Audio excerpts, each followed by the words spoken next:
మరి ఇక్కడ గోలోకం వెళ్ళాలి అంటే, గోలోకం వెళ్ళాలి అంటే, ఇగో ఈ శుద్ధ భక్తి చేయాలి.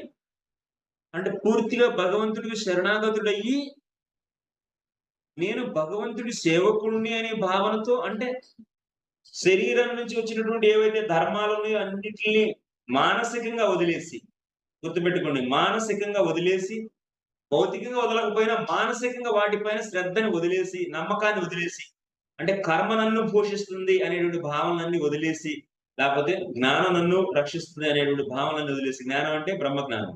సో, కేవలం భగవంతుడికే శరణాగతుడయ్యి, నిరంతరం గనక శ్రవణ కీర్తనాది రూప భక్తి చేస్తూ క్రమేణా తన అనంతాలను పోగొట్టుకొని, రుచిని సంపాదించుకొని, భగవంతుడి నామాన్ని వినడానికి రుచిని సంపాదించుకొని, ఈ వృందావనంలో గోపికలు గాని, గోపబాలురు గాని ఎలా సేవ జేస్తారో, ఆ విధమైనటువంటి సేవను గనక మనం అలవరచుపరుచుకుంటే, ఎప్పుడు రుచి వచ్చిన తర్వాత.